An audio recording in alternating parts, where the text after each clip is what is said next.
তো hello' everyone, কেনে খবৰ চবৰে? আই থিংক চবে ভালে আছা আৰু আশা কৰোঁ চবে ভালকৈ পঢ়ি আছা। তো আজি আমি এটা বস্তু পঢ়িব যাইছোঁ, সেইটো হৈছে the most important topics for HSLC exam. হয়, মেট্ৰিক পৰীক্ষাৰ কাৰণে চবচে ইম্পৰ্টেণ্ট টপিকগিলা গোটেই ছায়েন্সখনৰ ভিতৰত। তো এই ভিডিঅ'টোত তহঁতে দ্য মষ্ট ইম্পৰ্টেণ্ট টপিকখিনিহে পাবি, চব কভাৰ কৰা, মানে চব যে ইয়াতে পঢ়া যি চব পঢ়াম সেইখিনি গোটেই আহিব, এনেকুৱাও কোনো কথা নাই, বা ইয়াতে নপঢ়া কিছুমান বস্তু আহি যাব পাৰে।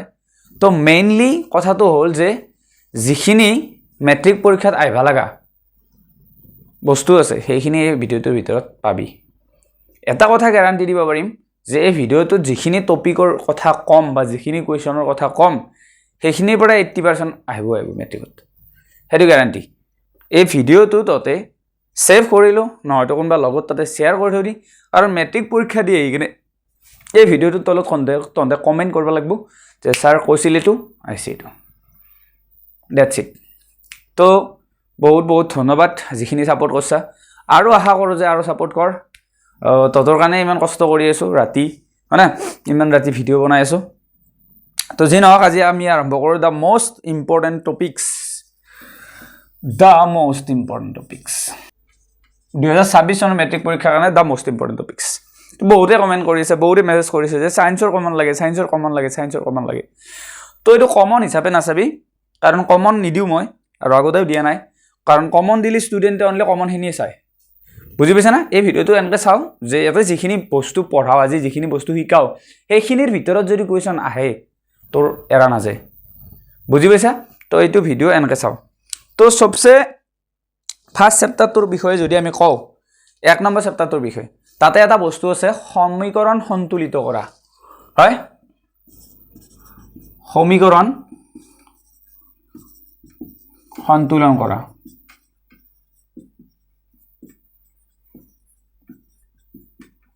এইটো এটা এনেকুৱা টপিক যিটো টপিকৰ ওপৰত প্ৰত্যেক বছৰ কুৱেশ্যন আহে, এইবাৰো আহিব। তো সমীকৰণ সন্তুলন কৰাৰ ওপৰত 100% এটা কুৱেশ্যন থাকিব। এতিয়া সেই কুৱেশ্যনটো কেনেকুৱা হ'ব পাৰে যে এটা সমীকৰণ দিব বা দুটা সমীকৰণ দিব, সেইটো সন্তুলিত কৰিব দিব পাৰে, অথবা সুধিব পাৰে যে সমীকৰণ কিয় সন্তুলিত কৰোঁ, সমীকৰণ কিয় সন্তুলিত কৰোঁ। তই মোক এটা কথা কওঁ, এই এটা গিলাচ আছে, সেই গিলাচত যদি তই পানী লোৱা, লেটছ চে 100 গ্ৰাম পানী লৈছা, আৰু চেনি লৈছা 20 গ্ৰাম, আৰু দুটা মিক্স কৰি দিছা। ফাৰ্ষ্টতে যেতিয়া চেনি দিয়া নাছিলি তেতিয়া কিমান ওজন থাকব, ইয়াৰ কিমান ওজন থাকব? 100 গ্ৰাম থাকব, চেনি দিয়া নাই, হয় না? আৰু যেতিয়া চেনি দি দিছা, মিক্স কৰিছা, তেতিয়া ইয়াৰ ওজন কিমান হ'ব লাগিব? ইয়াৰ ওজন হ'ব লাগিব 120 গ্ৰাম, বিকজ চেনি আৰু পানীখিনি মিক্স হৈ যাব না। মিক্স হোৱাৰ অৰ্থ এইটো নহয় যে চেনিখিনি নোহোৱা হৈ গ'ল। মোক এটা কথা কয়, 120 গ্ৰামৰ কম হ'ব পাৰে নেকি? ইয়াতে নৰে। 120 গ্ৰামৰ বেছি হ'ব পাৰে নেকি? নৰে। সেই সমীকৰণ সন্তুলন কৰাৰ অৰ্থটো সেইটো যে আমি যিখিনি বস্তু ল'ম, বিক্ৰিয়া এটা ঘটাৰ পিছত সেইখিনি ওলাব লাগিব। যদি মই এটা উদাহৰণ হিচাপে চাই দিওঁ যে যদি হাইড্ৰজেন আৰু অক্সিজেন গেছ যোগ কৰা হয়, তেতিয়া এই দুটা লগ লাগি কিনে প্ৰস্তুত হয় পানী। এতিয়া এই বিক্ৰিয়াটোত বিক্ৰিয়া যোনডাল চিন থাকে, সেই চিনডালৰ যোনটো সোঁফালে থাকে, সেই সোঁফালে থকাটোক কি বুলি কয়? বিক্ৰিয়াজাত পদাৰ্থ। বিক্ৰিয়াজাত পদাৰ্থ। আৰু বাওঁফালে থকাটো কি বুলি কয়? বিক্ৰিয়ক, যোনে বিক্ৰিয়া কৰে, বুজি পাইছা? এতিয়া বিক্ৰিয়ক পদাৰ্থ লগ লাগি কিনে কি উৎপন্ন হৈছে? বিক্ৰিয়াজাত। তো বিক্ৰিয়ক পদাৰ্থ যিমান থাকব, যোনে বিক্ৰিয়া কৰোঁ, বিক্ৰিয়াটো ঘটাৰ পিছত তাতকৈ কমি যাব পাৰে নেকি? নৰে। বেছি হ'ব পাৰে নেকি? নৰে। তাৰ অৰ্থ এটা যে ইফালে হাইড্ৰজেন যেইটা ৰাখব, ইফালেও হাইড্ৰজেন সেইটা ৰাখিব লাগিব, ইফালে অক্সিজেন যেইটা ৰাখব, ইফালে অক্সিজেন সেইটা ৰাখিব লাগিব। সেইটোতো সন্তুলিত কৰা। এতিয়া সন্তুলন হৈ থকা নাই, সমান নাই, এইটো আমি সমান কৰিব লাগিব। কিয়? কাৰণটো হ'ল ভৰৰ নিত্যতা বিধি বুলি এটা বিধি আছে, সূত্ৰ এটা আছে। ভৰৰ নিত্যতা বিধি মতে ৰাসায়নিক বিক্ৰিয়া এটাত ভৰৰ সৃষ্টিও হ'ব নোৱাৰে নতুনকৈ, বা বিনাশো হৈ যাব নোৱাৰে। তো তাৰ কাৰণে সন্তুলন কৰিব লাগে। এটা সন্তুলন করবার কারণে প্রথমতে কি করবি তই হাইড্রোজেন দুটো আছে এতেও দুটো আছে মিলি আছে অক্সিজেন দুটো আছে এতে এটা আছে তো এতে তোর তলত 2 দিবে নরা কে নরা স্যার এটু আকৌ 9 গুছি যাব কনসেপ্টটো কারণ পানি গঠন হতে হাইড্রোজেন দুটো আর অক্সিজেন এটা দি গঠন হইছি এতে যদি তো দুটো দি দিতে অক্সিজেন দুটো হয়ে গেল পানির গঠনে বেলেগ হয়ে যাব দেখো এটু নহব পানি নহব তো হাইড্রোজেন পেরক্সাইড হয়ে যাব এটু তো এতে দিবা নরা তলত তো দিবা পারবে কত উপরত তো এতে দি দিলো এতে এর অর্থ যে এই দুইটো হাইড্রোজেন নরু অক্সিজেন নরু তো অক্সিজেন দুটো হয়ে গেল অক্সিজেন দুটো মিলি আছে হাইড্রোজেন 4টা হয়ে গেল তার কারণে আমি এটা 2 দিলো হাইড্রোজেন 4টা হয়ে গেল একদম ইজি সন্তুলন করা বুঝি পিছে তো দুফালে মৌলবোৰ সমান সমান কৰিব লাগে তো তলত আকৌ দিবা নৰা ওপৰত 2 3 4 মায়াক বাপেক জি দিয়া দিবি তলত আকৌ দিবা নৰা বুজি পাইছা তো সন্তুলন কৰাৰ ওপৰত এটা প্ৰশ্ন আহিব ফিক্স কৰি দিলো মই এবাৰ মেট্ৰিক পৰীক্ষাত সন্তুলন কৰাৰ ওপৰত প্ৰশ্ন পাবি তাৰ পিছত আহিব অপহৰণ বিক্ৰিয়া যেটো তন্দে মই ইনষ্টাগ্ৰামত ভাইৰেল হোৱা বিক্ৰিয়াটো ত্ৰিপলনীয়া বিক্রিয়া বলে যোনটো কয় অপহরণ বিক্রিয়ার উপর প্রশ্ন হইব কাক বলে আর উদাহরণ দিয়া মেট্রিকত লিখি থৈ নেবি ত্রিপলনীয়া বলি মোৰো ইজ্জত ঠিক কৰবি তোৰো ইজ্জত ঠিক কৰবি অপৰে মাৰেৰো ইজ্জত ঠিক কৰবি এটো এটা বুদ্ধি মানে মনত ৰাখাৰ কাৰণে এটা বুদ্ধি দিছিলো যে এটা মৌলই অন্য এটা মৌলৰ যৌগটোক লৈ যায় কাৰি তাকে অপহৰণ বিক্ৰিয়া বলে বিয়োজন আৰু সংযোজনৰ বিষয়ে আহিব পাৰে হয় বাকি তাৰ পিছত 2 নম্বৰ চেপ্টাৰত যদি মই চাবা যাও pH স্কেল বুলি এটা বস্তু আছে pH স্কেল জানা না 1 নম্বৰ চেপ্টাৰত গোটেই বিক্ৰিয়া চাবি বিক্ৰিয়াবোৰ সংযোজন বিয়োজন অপহৰণ ডি অপহৰণ জাৰণ বিজাৰণ ৰেডক্স মই 1 নম্বৰ চেপ্টাৰৰ ভিডিও যোনটো বনোৱা আছে সব দিয়া আছে চাই লব একবাৰ নোটস পঢ়ি লবি তো বিক্ৰিয়া গোটেই এটা চাই লবি এটা তো আইবই আৰু 1 নম্বৰ চেপ্টাৰৰ এই টপিক ইয়া কৰিছো ৰে আৰু এটা বস্তু ইম্পৰ্টেন্ট হেতু হল যে এই যোনগিলা কাৰ্যকলাপ আছে যেনে এটা কোৱেশ্চন আহি থাকে বাৰ 2 গ্ৰাম সিলভাৰ ক্লোৰাইড লৈ কিনে বাচনত ৰ'দত থৈ দিলে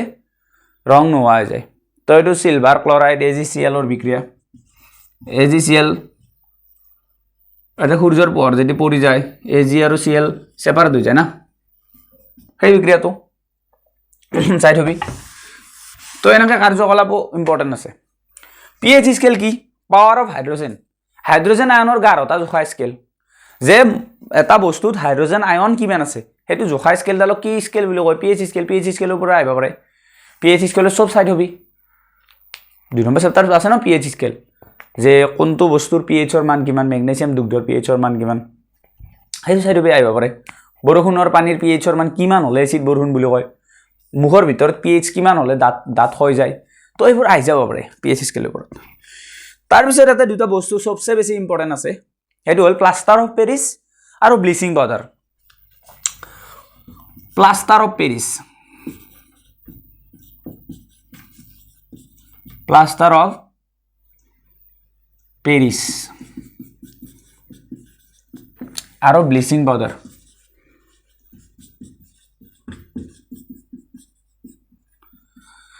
ইহঁতৰ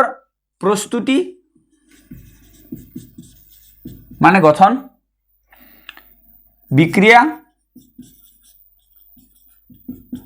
আৰু ব্যৱহাৰ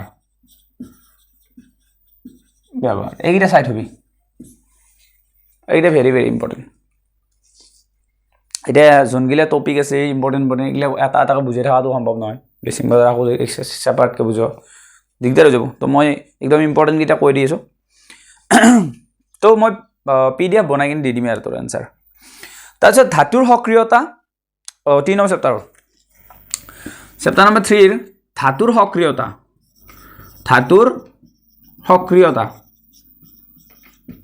সক্ৰিয়তা মানে কি জানানে এখন যে তালিকা আছে potassium sodium calcium magnesium aluminium তলফালে যাই থাকলি কম সক্রিয় হৈ যায় এর পরে MCQ হইব পারে যে তলৰ চাৰিটা ধাতুৰ ভিতৰত সবচে সক্ৰিয় ধাতু কোনটো এটা চাৰিটা ধাতু দি দিব আংগে suppose potassium sodium calcium magnesium দিছি তো জানবা লাগব পটাছিয়াম কাৰণ সবচে ওপৰত আছে পটাছিয়াম এই তালিকাখন মস্ত ৰাখবা লাগব ধাতুৰ সক্ৰিয়তাৰ ওপৰত প্ৰশ্ন আহিব তাৰপিছত সংকৰ ধাতু আৰু ধাতু নিষ্কাশন পদ্ধতি দুটা সংকৰ ধাতু জানা নহয় সংকৰ ধাতু চাই থবি দুই বা ততোধিক ধাতু অথবা ধাতু আৰু অধাতুৰ সমসত্ব মিশ্ৰণক সংকৰ ধাতু বোলে দুটা ধাতু মিক্স কৰি দিয়ে সমানভাৱে সমসত্ব মিশ্ৰণ তাক সংকৰ ধাতু বোলে কিয় কৰে এইটো কি কাৰণত কৰে সংকৰ ধাতু প্ৰস্তুত ক্ষয় ভৱনৰ পৰা ৰোধ হ'বলৈ এই লোহা টুকুৰা যদি পেলাই থৈ দিয়া ক্ষয় হৈ যাব কিন্তু সংকৰ ধাতু বনালি ক্ষয় নহয় পতককে তো সেইটো সংকৰ ধাতু প্ৰস্তুত কৰা হয় চাই থবি কিহৰ সংকৰ ধাতু লগ লাগে কি লগ লাগে সংকৰ ধাতু কি হয় ব্ৰঞ্জ কিহৰ সংকৰ ধাতু এনেকুৱা সংকৰ ধাতু গোটেইকেইটা এক্সাম্পল চাই থবি কিতাপত যিকেইটা আছে তাৰপিছত ধাতু নিষ্কাশন পদ্ধতি দুটা আছিল নহয় তাপজাৰণ আৰু দগ্ধীকৰণ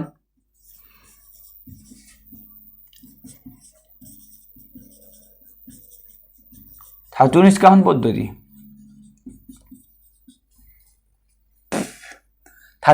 পদ্ধতি দুটা আছিল মনত আছে নে তাপজাৰণ আৰু দগ্ধীকৰণ কাক বোলে আৰু উদাহৰণ চাই থবি কিতাপত আছে তাৰপিছত 4 নম্বৰ চেপ্টাৰৰ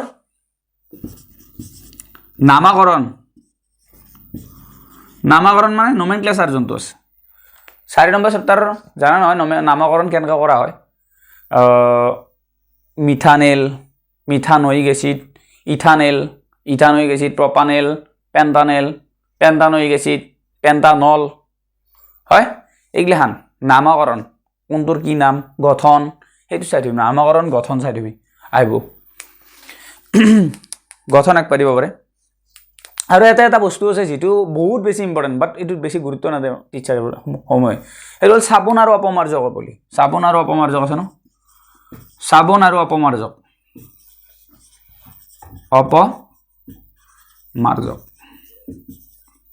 চাবোন আৰু অপমাৰ্জকৰ যত বস্তু আছে লাষ্টৰ ফালে মাইচেলি গঠন হয় যে দুটা মেৰু থাকে এটা জল আকৰ্ষী আৰু এটা জলঘৃণী মানে চাবোনৰ মলি আঁতৰোৱা পদ্ধতি বৰ্ণনা কৰা বুলি আহে সেইটো চাই থবি সেইটো ইম্পৰ্টেণ্ট তাৰপিছত 5 নম্বৰ চেপ্টাৰৰ আৰু ইম্পৰ্টেণ্ট আছে কি আছে মেণ্ডেলিভৰ পৰ্যবৃত্ত তালিকাৰ আসোঁৱাহসমূহ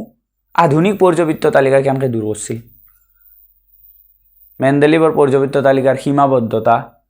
হয় অষ্টক সূত্ৰৰ সীমাবদ্ধতা ডবাৰেনাৰৰ ট্ৰায়াড সেইগিলা ইম্পৰ্টেণ্ট আৰু পৰ্যবৃত্ত তালিকাত ওপৰৰ পৰা তললৈ আহিলে ধাতৱীয় ধৰ্মৰ কি পৰিৱৰ্তন হয় সেইগিলাখান ইম্পৰ্টেণ্ট তাৰপিছত 6 নম্বৰ চেপ্টাৰত যদি চাব যাওঁ হৃদযন্ত্ৰটো এইবাৰৰ কাৰণে বহুত বেছি ইম্পৰ্টেণ্ট হৃদযন্ত্ৰ পাচনতন্ত্ৰ আৰু বৃক্ক এই তিনিটা তো 5 নম্বৰত ক'লোৱে মই সীমাবদ্ধতাসমূহ চাবি লগতে সফলতা প্ৰত্যেকটোৰে সফলতা আৰু বৰ্গ আৰু পৰ্যায়ত ধাতৱীয় ধৰ্ম তাৰপিছত পাৰমাণৱিক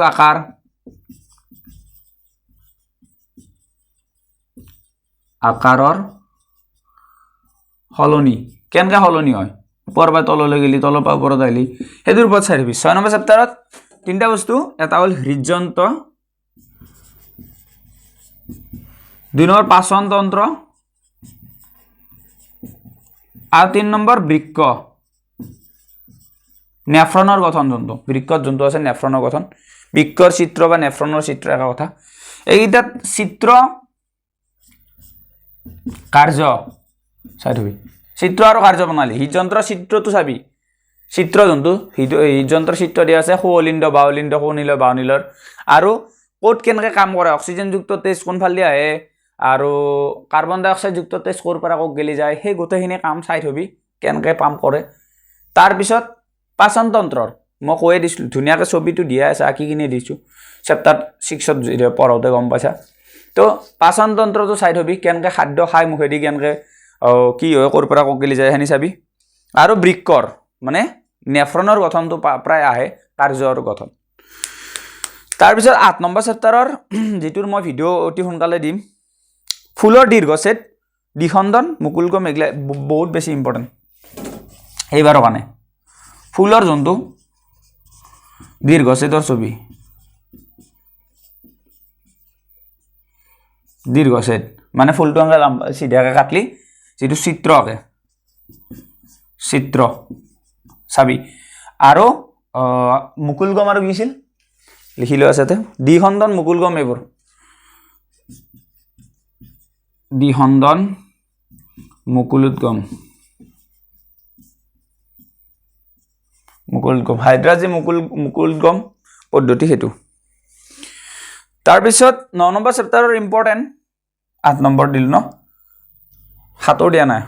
ওকে হাতৰ দিছো 9 নম্বৰ চেপ্টাৰৰ ইম্পৰ্টেন্ট হৈছে মেন্ডেলৰ পৰীক্ষা আৰু লিংগ নিৰ্ণয় কৰা মেন্ডেলৰ যে পৰীক্ষা আছিল মটৰ মাহত তাতে সেইটোৰ পৰা প্ৰশ্ন আহিব আৰু লিংগ নিৰ্ণয় কৰা মানুহৰ লিংগ কেনেদৰে নিৰ্ণয় কৰিব পাৰি লিংগ নিৰ্ণয়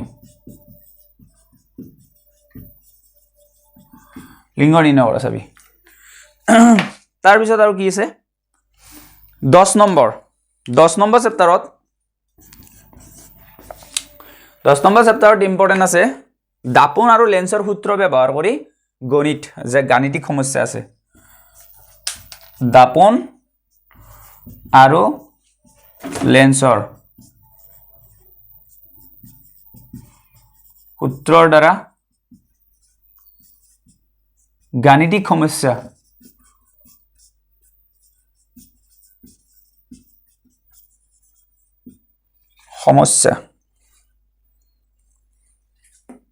যে কাৰণে এতে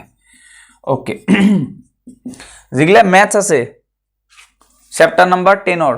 হে ম্যাথছ গিটা চাবি কোতে গিটা স্পেশালি ততে উদাহৰণ গিটা চাবি কাৰণ উদাহৰণৰ পৰাই আহে বেছিভাগ বুজি পাইছা না পিছফালৰ এক্সাৰসাইজৰ পৰা আহিব অনুশীলনীৰ পৰা তথাপি উদাহৰণ গিটা চাবি উদাহৰণ গিটা পৰা আহে তাৰ পিছত অবতল দাপোনৰ গঠিত ৰশ্মি চিত্ৰ অবতল দাপোনৰ ইম্পৰ্টেন্ট অবতল দাপোনৰ এনেতো সবে ইম্পৰ্টেন্ট তথাপি সবচেয়ে বেছি ইম্পৰ্টেন্ট অবতল দাপোনৰ ৰশ্মি চিত্ৰ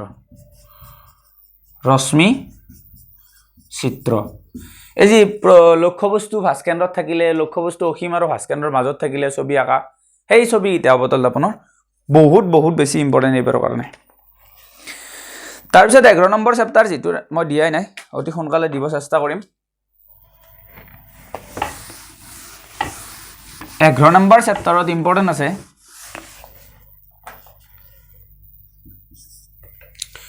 দৃষ্টিৰ বিকাৰ আৰু প্ৰতিকাৰ দৃষ্টিৰ বিকাৰ আৰু তাৰ প্ৰতিকাৰ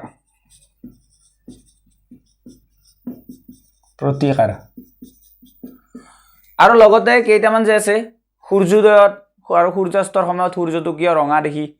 তাৰ পিছত মুকলি আকাশৰ ৰং কিয় নীলা দেখি মহাকাশচাৰী এজনে মুকলি আকাশৰ ৰং কিয় কলা দেখা পায় সেইগিটা বেছি ইম্পৰ্টেন্ট চাবি একবাৰ কথাগিটা তাৰ পিছত 12 নম্বৰ চেপ্টাৰত আছে অমৰ সূত্ৰ আৰু ৰোধকৰ সজ্জা অমৰ সূত্ৰ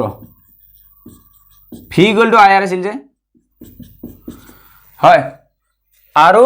ৰোধকৰ সজ্জা সমান্তৰাল আৰু শ্ৰেণীবদ্ধ ৰোধকৰ সজ্জা আৰু যে উদাহৰণৰ যে এক্সাম্পল যে অংকৰ দুটামান আছে সাতটা ইম্পৰ্টেন্ট এটা উদাহৰণৰ সমস্যা উদাহৰণ যে আছে সেইগিটা বহুত ইম্পৰ্টেন্ট তাৰ পিছত আহিল 13 নম্বৰৰ ফ্লেমিঙৰ বাহ্য নীতি মটৰ জেনাৰেটৰৰ মূলনীতি ফ্লেমিঙৰ বাহ্য নীতি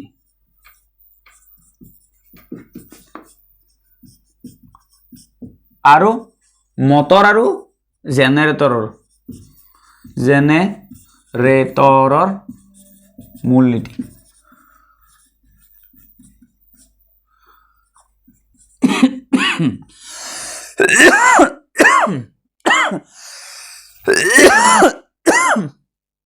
ইয়াৰে কাৰ্যপ্ৰণালী আহিব পাৰে মটৰ অৰাইলি জেনাৰেটৰৰ কাৰ্যপ্ৰণালী নাই